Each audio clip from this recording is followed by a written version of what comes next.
காதலி தன்னை தவறாக நினைத்து கொண்டு பிரிந்துட்டார்.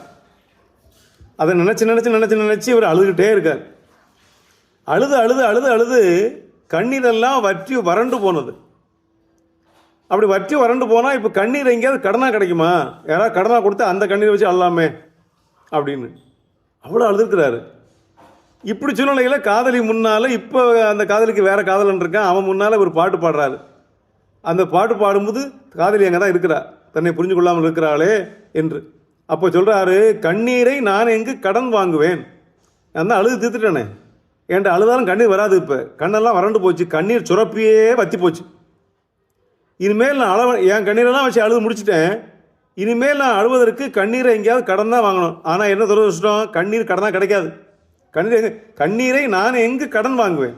சரி, அடுத்த வரியை பாருங்க, அது கடனாக கிடைத்தாலும் தடை போடுவேன் அப்படின்னார். கண்ணீர் கடன் கிடைக்காது, ஆனால் கண்ணீரை அது கடனாக வருது. கடன் இப்போ கடன்கிறதுக்கு வேற பொருள். ஒன்று கடன்கிறது வாங்கிறது, ரெண்டாவது கடன்கிறது கடமை.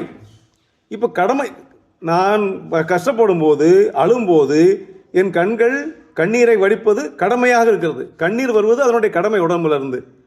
இப்போ பப்ளிக்கில் அழக்கூடாதுன்னு நினச்சி அவர் அடக்கி பார்க்குறாரு.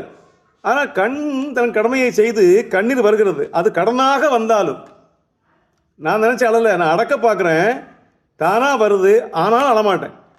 அது கடனாக வந்தாலும் தடை போடுவேன்னார். இந்த கடன் என்ற வார்த்தையை 2 இடத்துல பயன்படுத்தி இப்படி அருமையான ஒரு பாட்டை கொடுத்தார் கவியரசு கண்ணதாசன். கண்ணீரை நான் எங்கே கடன் வாங்குவேன். சரி, அது கடனாக வந்தாலும் தானாக வருது. ஆர்வலர் புன்கணில் பூசல் தரும் மாதிரி கண்ணீர் தானாக வருது. ஆனால் இப்போ அழுது உங்களை கேவலப்பட்டு நான் என்னை காட்டிக்கொள்ள விரும்பவில்லை, உள்ளே கண்ணீர் வடிக்கிறேன், ஆனால் வெளியிலே அது வடியாமல் பாதுகாத்துக் கொள்கிறேன். அது கடனாக வந்தாலும் தடை போடுவேன் என்று கடன் கடன் என்ற சொற்களை வைத்துக்கொண்டு விளையாடி இருக்கிறார்.